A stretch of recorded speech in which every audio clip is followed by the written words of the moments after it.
5장 1절로 9절입니다. 요한복음 5장 1절로 9절입니다. 우리가 주기도문을 계속 살피고 있었는데 주기도문은 새로운 예배당 가서 그때 다시 시작하도록 하겠습니다. 오늘 보실 말씀은 요한복음 5장 1절로 9절입니다. 여러분 되게 잘하시는 말씀이에요. 우리 제가 한 절 읽고 여러분이 한 절 읽겠습니다. 그 후에 유대인의 명절이 되어 예수께서 예루살렘에 올라가시니라.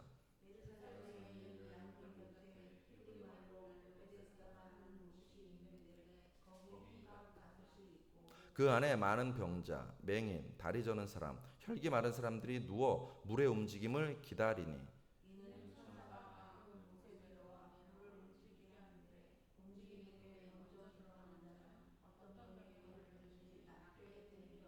거기 38해 된 병자가 있더라.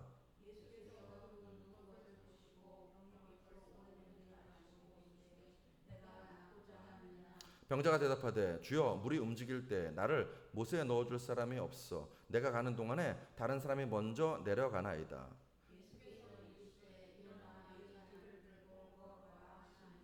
같이 읽습니다. 그 사람이 곧 나아서 자리를 들고 걸어가니라. 아멘. 아멘. 안식일이니 거기까지 읽을까요? 네, 이날은 안식일이니. 네. 이 말씀에 근거하여서 살아가는 모든 순간이 살아가는 이 모든 순간이 즉 주 은혜임을 나는 믿네. 살아가는 모든 순간이 주 은혜임을 나는 믿네라는 말씀을 함께 나누도록 하시겠습니다. 제가 이 말씀 나누려는 이유는 제가 예배당 이전하면서 정말 매일매일이 너무 힘들어요. 너무 힘들어요.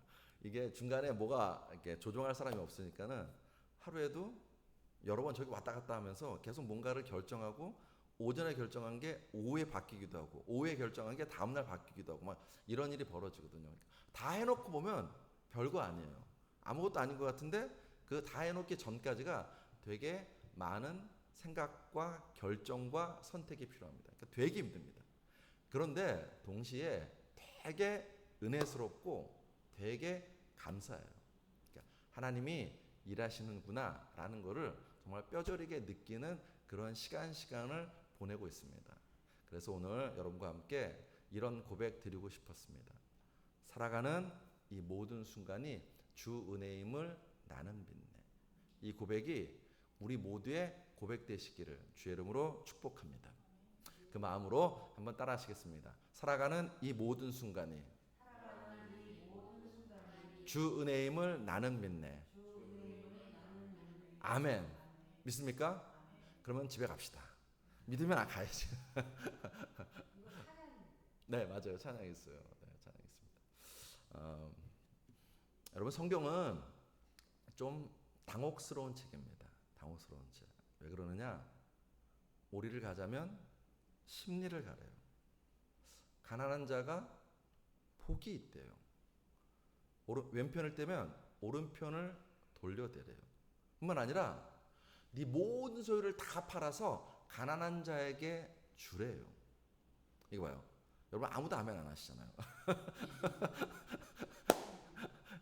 성경이 예수님 말씀이 우리를 가끔가다 아니 사실은 자주 당혹하게 만듭니다.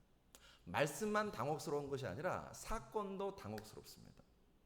성실하게 일하는 첫째 아들, 전혀 사고 안 치는 첫째 아들이 아니라 아버지의 재산을 탕진한 창기들과 탕진한 그 둘째 아들에게 잔치를 벌여주는 것이 당연하다라고 이야기합니다.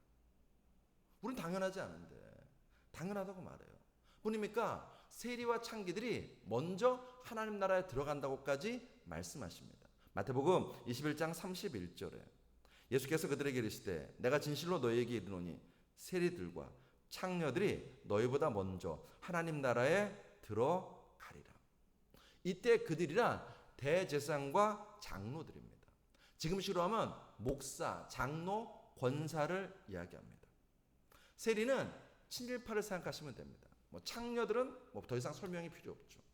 우리의 생각에는 목사가, 장로가, 권사가 천국에 하나님 나라에 먼저 들어갈 것 같은데 예수님은 아니래요. 너희보다 먼저 세리와 창녀들이 하나님 나라에 먼저 들어간답니다. 예수님 말씀하시는 거예요. 기독교인들아, 너희보다 세리들이 훨씬 나아. 목사들아, 너희보다 창녀들이 하나님 나라에 먼저 들어가. 우리 입장에서는요, 이게 무슨 말도 안 되는 얘기야 라고 반응하게 되는 것이 이런 사건들입니다.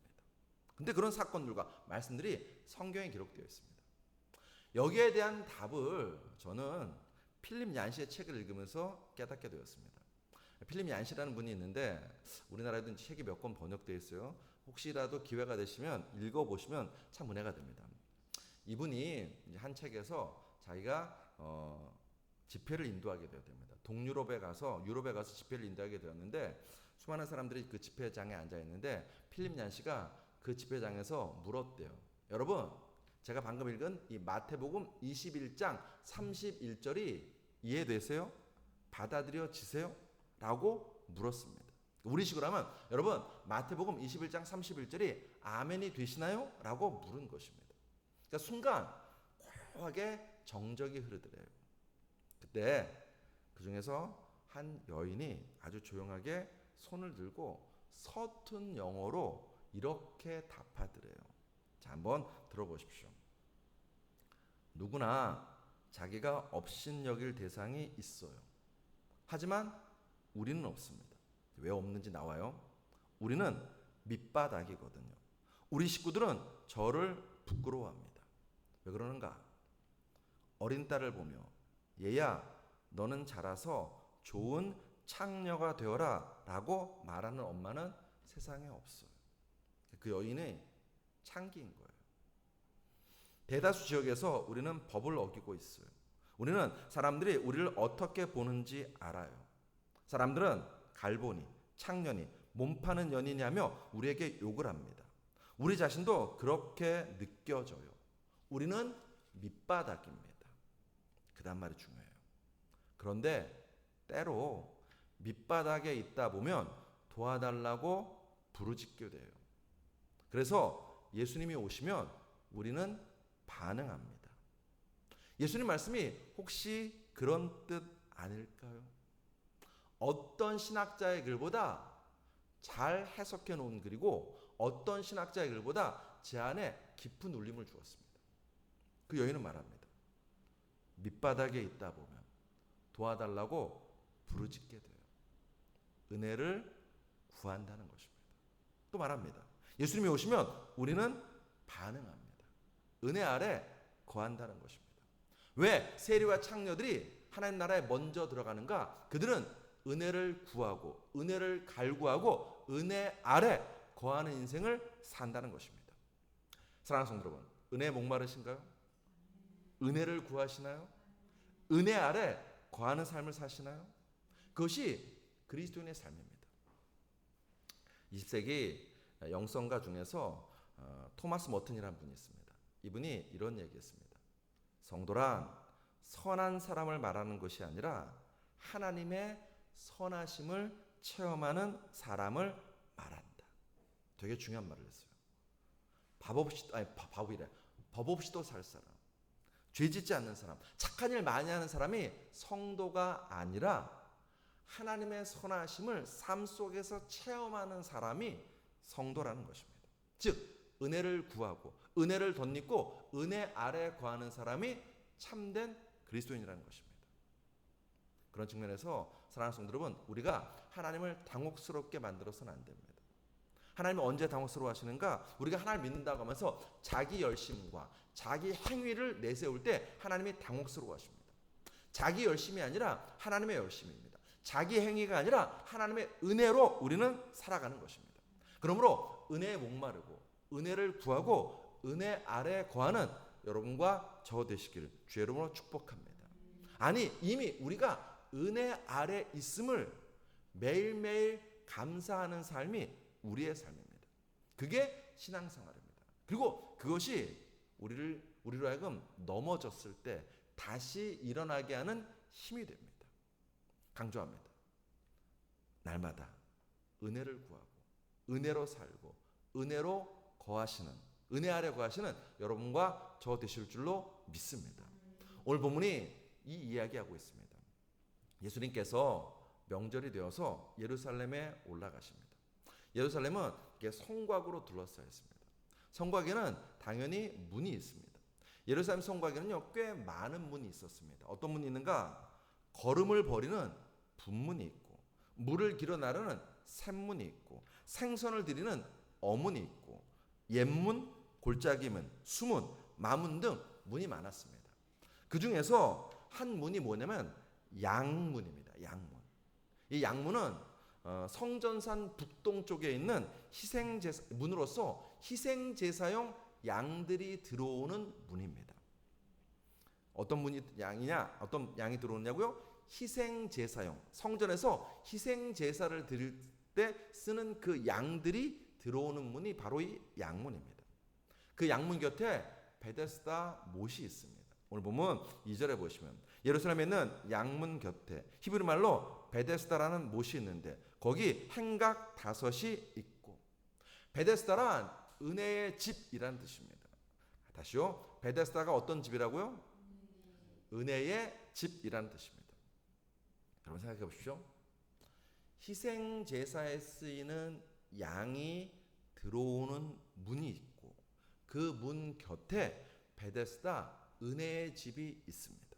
성경이 지금 그 그림을 보여줍니다. 여기서 강조하는 것이 있습니다. 그건 뭐냐? 은혜입니다.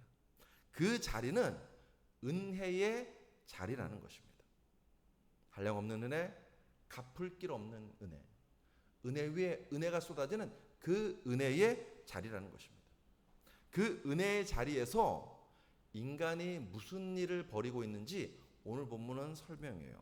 자, 본문 3절과 4절을 우리 같이 읽어보겠습니다. 시작. 그 안에 많은 병자, 맹인, 다리 저는 사람, 혈기 많은 사람들이 누워 물의 움직임을 기다리니 이는 천사가 가끔 못에 내려와 물을 움직이게 하는데 움직인 후에 먼저 들어가는 자는 어떤 병에 걸렸든지 낫게 됨이러라.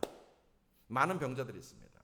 많은 병자들인데 오늘 성경은 특별히 3가지 종류의 병에 좀 집중해서 따로 언급하고 있어요. 일부러 따로 언급하고 있습니다. 이게 중요한데 그 3가지 병이 뭐냐면 첫 번째 맹인, 시각장애인입니다. 두 번째 다리 저는 사람입니다. 세 번째 혈기 마른 사람, 그러니까 중풍병자입니다. 이 3가지 병자들을 따로 구별하고 있습니다. 이들이 물이 동하기를 기다려요. 왜 그러냐? 여러분 잘 아시는 것처럼 이 당시에는 전설 같은 이야기가 있습니다. 하늘에서 천사가 내려와서 이 베데스다 못을 건드리면, 그래서 물이 동할 때 그 물에 가장 빨리 들어가는 사람은 병이 낫는다라는 이야기가 있었습니다. 그래서 이 병자들이요, 그 물을, 베데스다 못가를 언제 동하는지 집중하여 바라보고 있습니다. 근데 이 장면은 죄송한 표현이지만 코미디예요. 코미디입니다. 왜 그러는가? 성경이 첫 번째 언급하는 병자가 뭐라고요? 맹인, 시각장애인입니다. 앞이 보이나요? 안 보이나요? 안 보여요. 안 보이는 사람이 그 물이 동하는지 어떻게 볼까요? 못 보죠. 못 봐요. 두 번째 병자가 뭐라고요? 다리 저는 사람. 다리를 제대로 움직일 수 없습니다. 아무리 그 물이 동해도 그 사람은요 결코 그 물에 1등으로 들어갈 수 없는 사람입니다. 세 번째 뭐예요? 네, 혈기 마른 사람, 중풍병자입니다. 여러분 이 사람들은요 지금 결코 그 물에 1등으로 들어갈 수 없는 사람들입니다. 그런 사람들이 베데스다 못가에서 물만 쳐다봐요. 물만 동해봐, 내가 1등으로 뛰어갈 거야. 물만 동해봐, 내가 최선을 다해서 그 물에 뛰어들 거야 라고 하면서 그런 마음으로 그 물을 쳐다보고 있습니다. 즉 자기 열심과 수고와 노력으로 병이 낫기를 기다리고 있는 사람들입니다. 될까요? 할 수 있다. 하면 된다. 해보자. 하면 될까요? 긍정적인 사고, 적극적인 말을 해도 될까 말까 합니다. 아무리 열심과 수고와 애를 써도 이 사람들은요 결코 1등으로 들어갈 수 없는 사람들입니다. 여기에 성경은 더한 병자를 한 명도 우리에게 소개해주고 있습니다. 그게 누구냐? 오늘 보면 5절에 보시면 거기 38해 된 병자가 있더라. 거기 베데스다 은혜의 자리에 38년 된 병자가 있습니다. 병자 중에 병자라는 것입니다. 그런데 그런 병자가 그 은혜의 자리에서 뭐 하고 있는가? 오늘 보면 7절을 우리 같이 읽겠습니다. 시작. 병자가 대답하되 주여 물이 움직일 때 나를 못에 넣어준 사람이 없어 내가 가는 동안에 다른 사람이 먼저 내려가나이다. 이 사람 말합니다. 내가 가는 동안입니다. 은혜의 자리에서, 은혜의 집에서 은혜를 구하고 있는 것이 아니라 이 사람은 내가 가는 것을 지금 강조하고 있습니다. 내 열심, 내 수고, 내가 남보다 먼저 내 특별한 행동을 통해서 이 사람은 낫기를 원하고 있는 것입니다. 철저하게 행위가 불가능한 병자들이 정작 이 은혜의 집에서 은혜를 구하기보다는요, 철저하게 행위와 노력으로 구원받으려고 합니다. 성경은 우리에게 말합니다. 이게 인간의 실상이라고. 이게 율법주의고 공로주의라고. 여러분, 행위가, 노력이, 열심히 나쁜 것 아닙니다. 우리 살아야 됩니다. 열심히 살아야 됩니다. 선한 행동 해야 됩니다. 문제는 그 스스로의 공로와 힘과 노력으로 나를 구원할 수 없다는 것입니다. 내가 선행을 쌓으면 구원받는가? 아니요, 그렇지 않습니다. 내가 덕을 많이 쌓으면 하나님이 나를 기뻐하시는가? 아니요, 그렇지 않습니다. 내가 남들을 구제 많이 하면 그 덕이 쌓여서 내가 하나님 나라에 갈 수 있는가? 결코 그렇지 않습니다. 혹시라도 인간의 신이면, 인간이 내 인생의 주인이라면 그런 일이 간혹 벌어질지는 모르겠지만 인간은 결코 자기의 신이 아닙니다. 성경 말합니다. 인생은 누구냐고요? 오늘 본문은 우리에게 말합니다. 너희들은 38년 된 병자야. 너희들은 맹인, 시각장애인이야. 앞을 보지 못하는 사람이야. 너희들은 절름발이 결코 네 인생을 뛰어갈 수 없는 사람들이야. 너희들은 몸이 마른 자, 아무것도 할 수 없는 그런 존재야. 인간은 스스로의 힘과 노력과 공로로 결코 자신을 구원할 수 없는 존재임을 우리에게 말하고 있습니다. 근데 아이러니하게 다시 강조합니다. 성경이 우리에게 보여주는 것. 그런 인간이 아이러니하게도 그 은혜의 집에서, 은혜의 자리에서 은혜를 구하는 것이 아니라 자기의 공로, 자기의 열심, 자기의 수고를 통해서 구원받으려고 한다는 것입니다. 인간에게 필요한 것은, 여러분과 저에게 필요한 것은 하나님의 은혜인 줄로 믿습니다. 찬양가사처럼 은혜 아니면 나 서지 못합니다. 십자가 그 사랑의 능력 아니면 나 서지 못합니다. 그러므로 우리는 살아가는 이 모든 순간이 주 은혜임을 믿고 그 은혜를 구하는 여러분과 저 되실 줄로 믿습니다. 오늘 본문에서 예수님께서 그것을 우리에게 보여주고 계십니다. 예수님이 일부러 38년 된 병자를 찾아오셨어요. 찾아오셔서 여러분 그 38년 된 병자를 물에 넣어주셨는가? 아닙니다. 베데스다 못가로 맨 먼저 들어가려는 그 열심을 칭찬하셨는가? 아닙니다. 끝까지 물이 동하기를 기다리면서 그 물을 향해서 뛰어가려는 그의 노력을 인정하셨는가? 아니면 아닙니다. 베데스다 못가, 즉 은혜의 집에서 예수님은 그 38년 된 병자에게 은혜가 되어주셨습니다. 은혜를 알지 못하는 인생에게 예수님은 일부러 찾아오셔서 은혜가 되어주셨어요. 오늘 본문 8절로 9절 우리 같이 읽습니다. 시작. 예수께서 이르시되 일어나 내 자리를 들고 걸어가라 하시니 그 사람이 곧 나아서 자리를 들고 걸어가니라. 그 사람이 곧 나았습니다. 그 사람이 곧 일어났습니다. 언제요?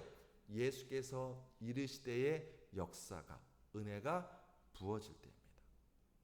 은혜입니다. 여러분 이 8절과 9절에 어떤 조건 없습니다. 어떤 공로도 없습니다. 행위도 없습니다. 더 놀라운 사실은요, 낳고자 하는 절실함도 없습니다. 더 놀라운 사실은 자기를 낳게 해주신 분이 누구인지조차도 모릅니다. 요한복음 5장 12절로 13절에 그들이 묻되 너에게 자리를 들고 걸어가라 한 사람이 누구냐 하되 고침을 받은 사람은 그가 누구인지 알지 못하니. 몰라요. 그냥 그날 그 자리에 하나님의 무조건적인 은혜가 부어졌습니다. 그날 그 자리에 하나님께서 한량없는 은혜를 부어주셨습니다. 그날 그 자리에 하나님께서 은혜의 주님이 되셔서 그 인생을 만나주시고 그 인생을 찾아와 주시고 그 인생 위에 은혜의 기적을 부어주셨습니다. 그 은혜를 덧입을 때 그 38년 된 병자는요, 일어나 걷고 뛰었습니다. 인간에게 필요한 것은, 여러분과 저에게 필요한 것은 자기 열심이 아니라 하나님의 은혜라는 것입니다. 자기 공로가 아니라 십자가의 사랑이라는 것입니다. 우리는 그 은혜를 믿고 은혜가 필요해서 오늘 이 밤에 여기에 나와서 기도하고 있는 줄로 믿습니다. 내 힘으로 살 수 없다고 고백하는 것입니다. 여러분, 기도한다는 것은 믿음입니다. 하나님이 나를 살리신다는 믿음입니다. 하나님이 나를 건지신다는 믿음입니다. 무엇보다도 기도한다는 것은 하나님이 살아계신다는 믿음입니다. 그 믿음이 있기에 여러분과 제가 기도하는 것이고, 그 하나님은 은혜의 하나님, 사랑의 하나님, 나를 향한 은혜를 부어주기 위해서 은혜 위에 은혜를 예비하신 하나님을 믿기에 우리가 오늘 밤에도 기도하는 줄로 믿습니다. 사랑하는 성도 여러분, 감사하게도 우리는 이미 은혜를 덧입었습니다. 어떤 은혜요? 예수 그리스도의 십자가 은혜를 덧입었습니다. 에베소서 1장 7절에 우리는 그리스도 안에서 그의 은혜의 풍성함을 따라 그의 피로 말미암아 속량 곧 죄사함을 받았느니라. 우리가 자꾸 이 십자가의 은혜를 잊어버리는 것 같아요. 구원의 은혜를 잊어버리는 것 같아요. 조금만 내가 힘들면, 조금만 내가 불편하면, 조금만 뭔가 안 이루어지면 우린 너무 빨리 저 십자가의 은혜를 잊어버리는 것 같습니다. 하나님이 십자가 위에 독생자를 다셨다는 것은요, 우리에게 다 주셨다는 것입니다. 다 주셨습니다. 제가 최근에 요한복음 3장 10절이 참 뼈저리게 다가왔어요. 하나님 세상을 이처럼 사랑하사 독생자를 주셨으니 누군지 저를 믿는 자마다 뭐한대요? 멸망치 않는다고 하십니다. 다 귀합니다. 최근에 저한테 정말 갑자기 확 다가온 것은요, 멸망치 않는다는 말씀이에요. 그치? 멸망치 않지. 실패할 수 없지. 넘어질 수 없지. 왜요? 하나님이 날 위해서 독생자를 십자가까지 다신 은혜를 부어주셨는데 어떻게 내가 멸망하겠습니까? 우리는 결코 멸망할 수 없는 존재입니다. 근데 우리는 조금 힘들면 하나님에 대해서 뭐가 자꾸 올라와요. 조금 어려우면 하나님에 대해서 섭섭해합니다. 아니요, 다시 말씀드립니다. 우리는 이미 은혜 위에 은혜를 받은 자인 줄로 믿습니다. 그리고 지금도 독생자를 내어주신 그 하나님께서는요, 우리 인생 가운데 매일매일 은혜를 부어주십니다. 그거 믿고 살아가는 것입니다. 그거 붙잡고 살아가는 것입니다. 대표적인 사람이 있습니다. 그가 누구냐면 요셉입니다. 우리 한번 성경을 찾겠습니다. 자, 창세기 41장 40절로 45절입니다. 창세기 41장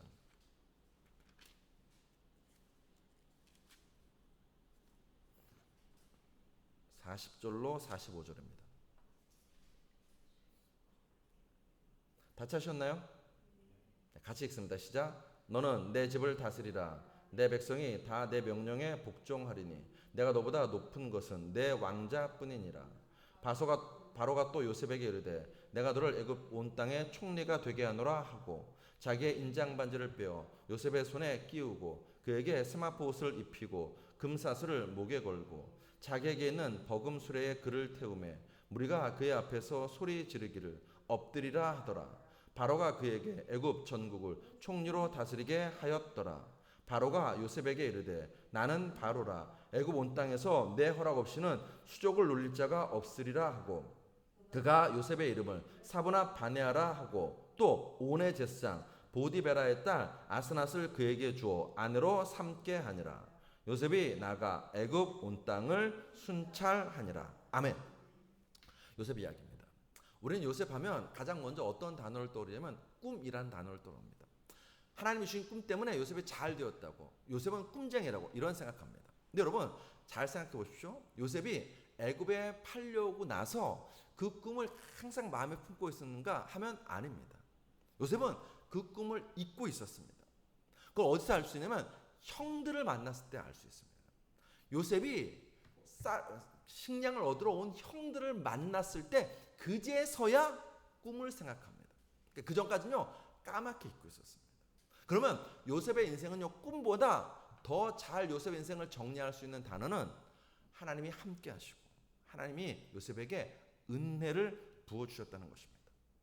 노예였던 요셉, 죄수였던 요셉이 애굽의 총리가 됩니다.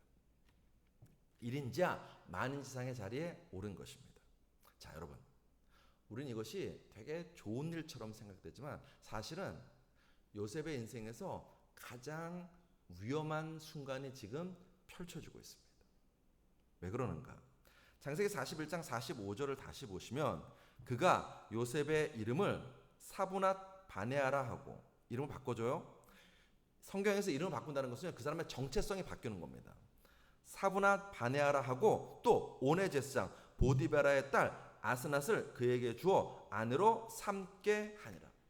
요셉 일생에서 가장 위험한 것은요 노예로 팔린 게 아닙니다. 억울한 누명을 쓰고 죄수가 된 게 아닙니다. 바로 이 장면입니다. 이 순간이 요셉 일생에서 가장 위험하고 결정적인 순간이었습니다. 그가 누굽니까? 애굽의 최고 지도자, 절대 권력 바로입니다. 애굽 왕 바로가 요셉에게 아내를 줍니다. 아내를 줘요. 자기의 딸이 없어 안 줬는지 어떨지 모르겠지만 누구를 주었냐면 온의 제사장 보디베라의 딸 아스낫입니다. 여기에 이 온이라는 것은요 태양신을 섬기는 걸 얘기합니다.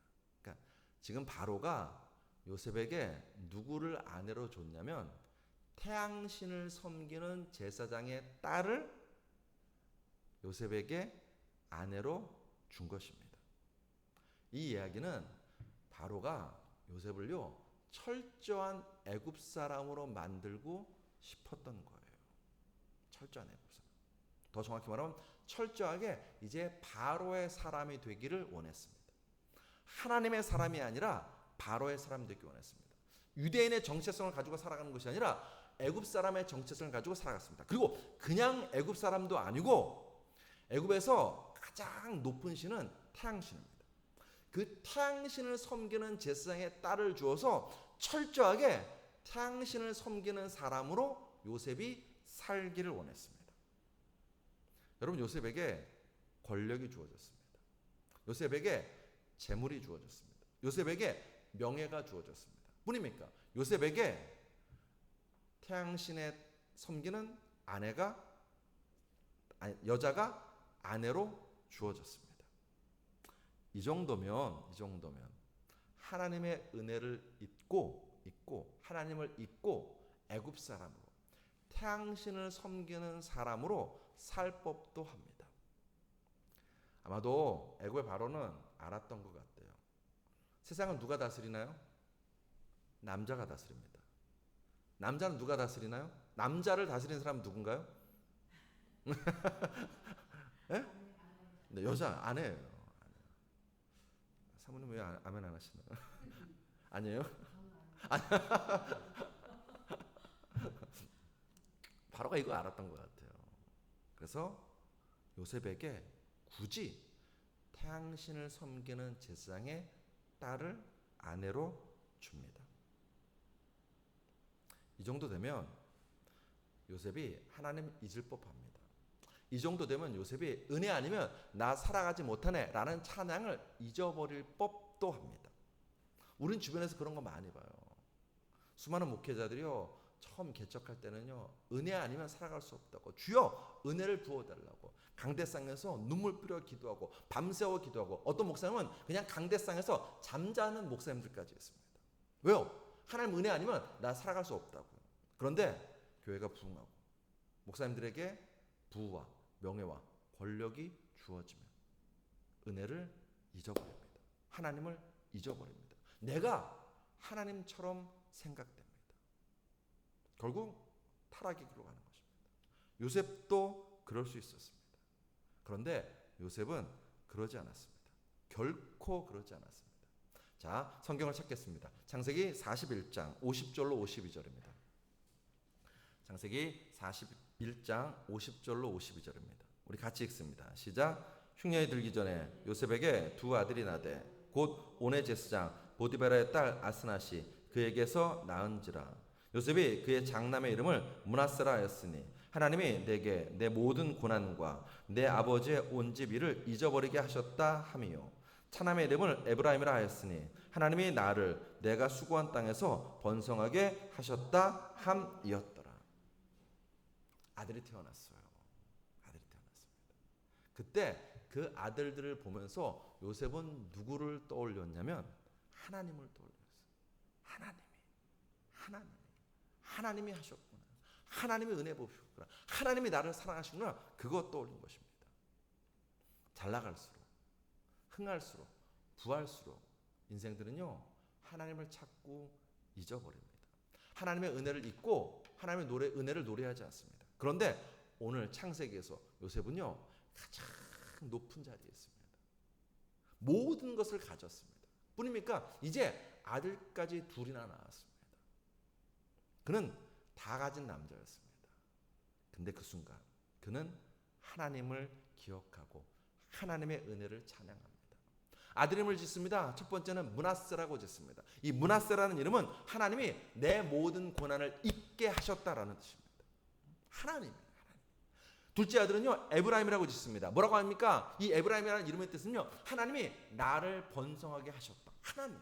역시 하나님입니다. 요셉은 모든 것을 다 가진 상황에서 더구나 자기 주변에 가장 가까이에서 바로가 자신을 지켜보고 있는 그 상황에서도 요셉의 눈은 바로에게 초점 맞추지 않고 하나님에게 초점 맞춰졌습니다. 그리고 이 모든 것이 하나님의 은혜임을 고백합니다. 힘들 때도 그의 인생은 하나님의 은혜 가운데 있었습니다. 노예로 팔려갔을 때도 그의 인생은 하나님의 은혜 가운데 있었습니다. 죄수의 억울한 죄수 가운데 있을 때도 그의 삶은 하나님의 은혜 가운데 있었습니다. 가장 밑바닥에 있을 때 요셉은요 하나님의 은혜 가운데 있었습니다. 동시에 가장 높은 곳에 올라갔을 때도 요셉은요 하나님의 은혜 가운데 있고 은혜를 구합니다. 더 놀라운 사실은 죽음 다음에도 요셉은 하나님의 은혜만을 구합니다. 우리 또 같이 읽겠습니다. 창세기 50장 24절로 25절입니다. 창세기 50장 24절로 25절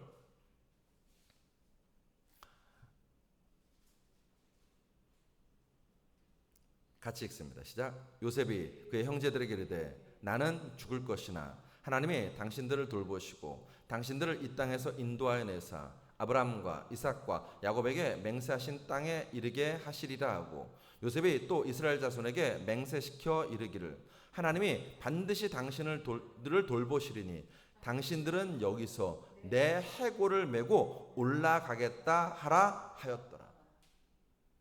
요셉의 유언입니다. 요셉은 믿었어요. 뭘 믿었는가? 하나님께서 우리 이스라엘 민족을 때가 되면 반드시 약속의 땅으로 돌려보내신다는 것을 믿었습니다.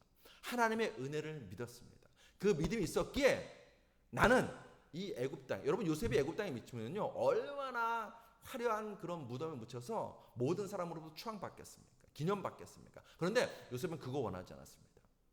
하나님의 약속의 땅에 내 뼈가 가리라. 죽어서도 나는 하나님의 은혜의 땅, 약속의 땅, 그곳에 내가 거하리라 라고 요구하고 있는 것입니다. 바라고 소망하는 것입니다. 여러분 죽은 다음에 내 뼈가 어디 묻히건 무슨 의미가 있겠습니까? 우린 그렇게 생각할 수 있습니다. 그런데 요셉은 아니었습니다. 난 죽어서도 내 뼈가 하나님의 은혜 땅에 있기를 원한다. 하나님의 은혜를 죽어서도 요셉은 구하고 또 구하고 있습니다. 사랑하는 성도 여러분, 원합니다. 간절히 원합니다. 여러분과 제가 인생을 살아가다 보면요, 우리의 인생이 밑바닥에 있을 때도 있을 것입니다. 그때 하나님의 은혜를 구하십시오. 은혜 아니면 나 살아갈 수 없음을 구하고 또 찬양하십시오. 동시에 언젠가는 우리의 인생이 가장 높은 곳, 정말 행복하고 가장 높은 곳에 있을 수도 있습니다. 그때도 여러분과 저는요, 은혜를 구하십시오. 하나님의 은혜 아니면 나 살아갈 수 없음을 노래하고 찬양하십시오. 신실하신 은혜, 값진 은혜, 은혜 외 은혜를 구하는 여러분과 저 되시길 주 이름으로 축복합니다. 그 하나님의 은혜가 우리를 살립니다. 우리를 회복시킵니다. 그리고 그 하나님의 은혜가 우리로 하여금 참된 나로 살아갈 수 있도록 만들어줍니다. 여러분과 저가 매일매일 살아가는 이 모든 순간이 주 은혜임을 나는 믿네라고 고백하고 믿고 찬양하는 여러분과 저 될 줄로 믿습니다. 그리고 기도해 주십시오. 예배당 모든 옮기는 과정 가운데 우리가 고백하기 원합니다. 이 모든 순간이 하나님의 은혜이구나. 그리고 우리가 누리기 원합니다. 이 모든 순간에 역사하시는 하나님의 은혜를 누리는 여러분과 저 될 줄로 믿습니다. 기도하시겠습니다. 은혜로다 주의 은혜, 한량없는 주의 은혜, 은혜로다 주의 은혜, 변함없는 신실하신 주의 은혜. 아버지 하나님, 그 은혜를 오늘 찬양합니다. 그 은혜를 구합니다. 한량없는 은혜, 갚을 길 없는 은혜, 내 삶을 애워싸는 그 하나님의 은혜 가운데 내가 매일매일 거하고 있음을 믿고 매일매일 그 은혜를 누리는 저희 되기 원합니다. 주여, 세상에 민감한 자가 되지 않게 하시옵소서. 세상은 둔감하고 하나님에 대해서는, 그 은혜에 대해서는 누구보다도 민감한 저희 될 수 있도록 역사하여 주시옵소서. 오늘 이 밤 은혜를 구하는 인생들에게 주여 구원의 은혜를 베풀어 주시옵소서. 치료의 은혜를 베풀어 주시옵소서. 강건케 되는 은혜를 베풀어 주시옵소서. 가정에 화목되는 은혜도 베풀어 주시옵소서. 교회 부흥의 은혜도 베풀어 주시옵소서. 특별히 이 나라 대한민국이 잘 되는, 정말로 우뚝 서는 그런 나라 될 수 있는 은혜도 베풀어 주시옵소서. 예수 그리스도로 감사하며 기도드렸사옵나이다. 아멘.